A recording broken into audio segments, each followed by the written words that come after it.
नमस्कार, मैं अंसारुल हक। नेताजी सुभाष चंद्र बोस की आज 125वीं जयंती है और इस वक्त हम मोतिहारी के सुभाष पार्क में मौजूद हैं। ये वही जगह है जहां पे नेताजी सुभाष चंद्र बोस ने मोतिहारी के नौजवानों के समक्ष एक आम सभा को संबोधित किया था। ये चंपारण से नेताजी का क्या कुछ कनेक्शन रहा है, वो उस पर तमाम चीज़ों पे हम बात करेंगे। कौन सा वो दिन था जब नेताजी सुभाष चंद्र बोस मोतिहारी की इस सरजमी पे कदम रखे थे और क्या कुछ बातें हुई थी। लेकिन उससे पहले नेताजी के संदर्भ में कुछ अहम बातें अभी तक जो हैं वो मैं आपको बता दूं। नेताजी सुभाष चंद्र बोस का जन्म 1897 में आज ही के दिन कटक उड़ीसा के एक बैरिस्टर परिवार में हुआ था। यही बच्चा आगे चलकर ICS परीक्षा पास करने के बाद भी ब्रिटिश सरकार की नौकरी नहीं करने के लिए त्याग पत्र देकर देश स्वाधीन करने के काम में लग गया। कांग्रेस में सक्रिय भागीदारी निभाते हुए इसके अध्यक्ष भी बने। बाद में त्याग पत्र देकर उन्होंने एक नई पार्टी फॉरवर्ड ब्लॉक की स्थापना की। फिर पूरे विश्व में घूमकर देश की आज़ादी के लिए माहौल तैयार किया और द्वितीय विश्व युद्ध के दौरान अपनी फौज आज़ाद हिंद फौज की स्थापना की और 1943 में पहली बार भारत के भूखंड पर तिरंगा फहराया। तो ये एक हिस्ट्री की किताबों में ये सारी बातें आती हैं, लेकिन हम आपको बता दें कि नेताजी की जो कहानी है, बहुत सारी कहानियां जो है कंट्रोवर्शियल भी हैं जो उनके मृत्यु को लेकर के है। लेकिन 1945 में उनका देहांत हुआ था, ऐसे अभी प्रमाण मिलते हैं, लेकिन इस पर बहुत सारी कंट्रोवर्सी है जो देश में चर्चा होती है। बड़ी बात यह है कि आज के दिन को भारत सरकार ने पराक्रम दिवस के रूप में मनाने का निर्णय लिया है और आज इंडिया गेट के पास नेताजी की आदमकद एक प्रतिमा लगी है। इन सब के बीच नेताजी सुभाष चंद्र बोस का मोतिहारी से या चंपारण की धरती से क्या कुछ कनेक्शन रहा है और क्या कुछ अहम बातें हैं चंपारण से जुड़ी हुई, इस पर बात करने के लिए इस वक्त हमारे साथ ज़िले के वरिष्ठ पत्रकार विश्वजीत मुखर्जी हैं। विश्वजीत जी, बहुत बहुत स्वागत है STV न्यूज़ से बात करने के लिए। जी धन्यवाद। नेताजी का ये तो प्रमाणिक है कि चंपारण आए थे 1940 6 फरवरी को आए थे। उनके आने के बाद क्या क्या चीज़ें हुई थी और क्या कुछ जो है अभी तक जो प्रमाण मिले हैं उसमें क्या कुछ अहम बातें? देखिए, सबसे पहले तो मैं ये बता दूं कि नेताजी सुभाष चंद्र बोस ने जो कांग्रेस, जैसा कि आपने अपने बातों में कहा कि कांग्रेस से उन्होंने जो है त्याग पत्र देकर उसके बाद उन्होंने फॉरवर्ड ब्लॉक की स्थापना की। तो फॉरवर्ड ब्लॉक की स्थापना के बाद जो है वो देश भर में घूम घूम कर फॉरवर्ड ब्लॉक का प्रचार प्रसार कर रहे थे जी। और लाइक माइंडेड लोग, जो गरम दल के, जो उनकी विचारधारा के जो लोग थे जी, उस तरीके के लोगों को जो है अपने साथ जो है वो जोड़ना चाहते थे जी। इसी सिलसिले में वो चंपारण भी आए जी। और चंपारण में जैसा कि प्रमाण मिलता है, जो आपने जिसका उल्लेख किया जी, उस विजिटर्स बुक में जो है नेताजी सुभाष चंद्र बोस के हस्ताक्षर हैं और जो लिखा हुआ है उनके द्वारा महसी के जो पब्लिक लाइब्रेरी है जी, उसमें। तो ये एक बहुत ही महत्वपूर्ण साक्ष्य है, प्रमाण है।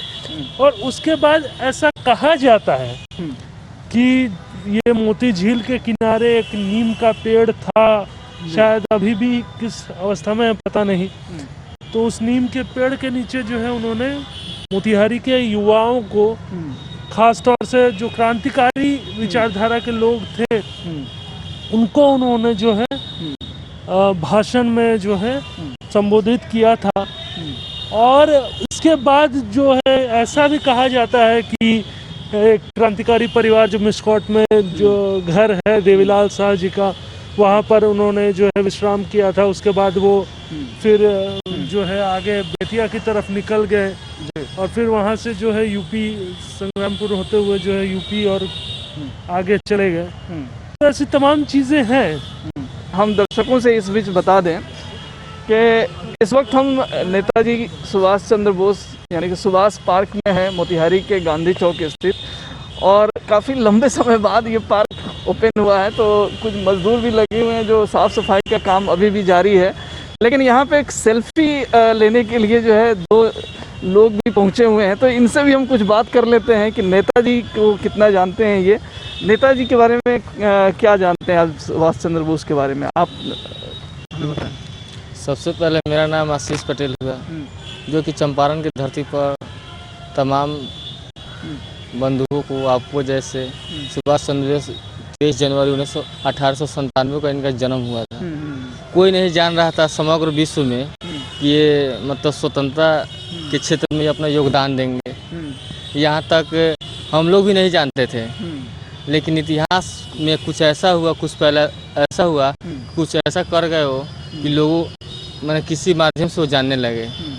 मैंने सुभाष चंद्र बोस वैसे कोटि के नेता थे जो अपने देश के हित के लिए वो सिंगापुर भी गए।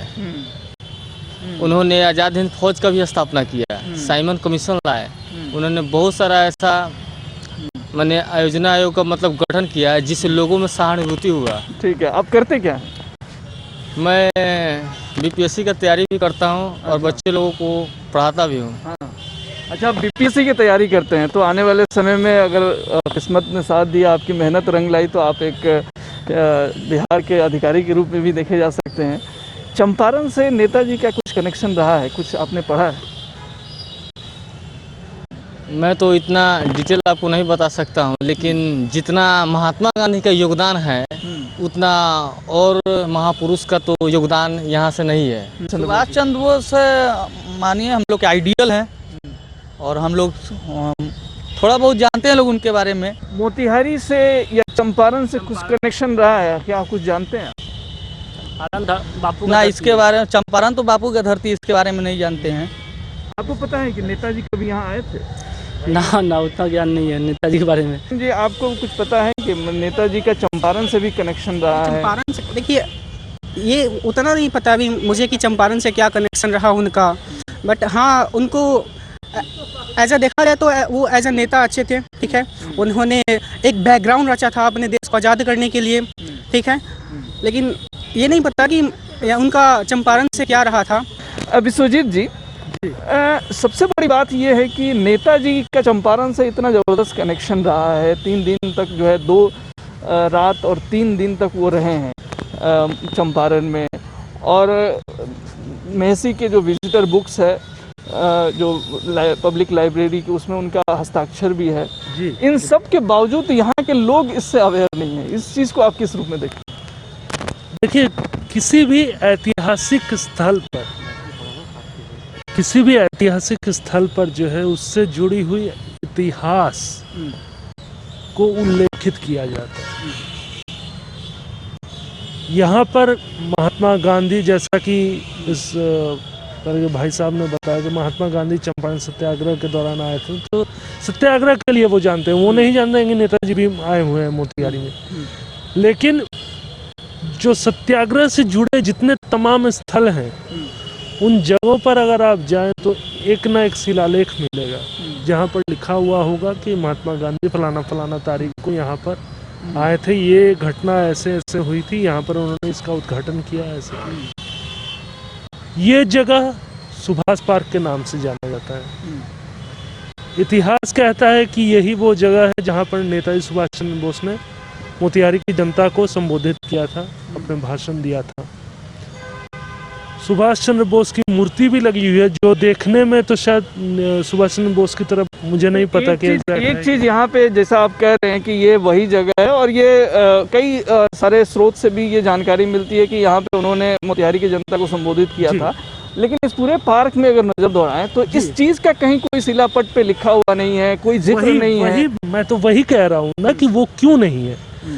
यहाँ जितने भी लोग आ रहे हैं वो तो बस आ रहे हैं, पार्क देख रहे हैं, जा रहे हैं। इस पार्क की अहमियत क्यों सुभाष पार्क नाम है, किसी से आप पूछिए शहर में, आज की युवा पीढ़ी को किसी को नहीं पता होगा।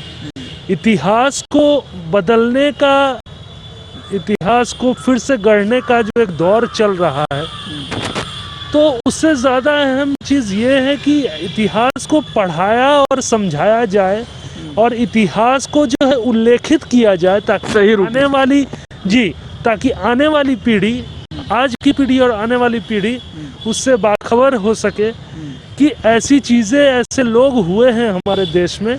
और इतिहास इसीलिए पढ़ाया जाता है कि हम अपने देश पर, अपनी संस्कृति पर, अपने विरासत पर गर्व कर सके और उससे सीख ले सके, सबक ले सके कि आगे चलकर वैसी चीज़ों को ना दोहरा पाए, उन गलतियों को ना दोहरा पाए। इतिहास में जो चीज़ें अच्छी सीखे हैं वो अच्छा ही हम कर।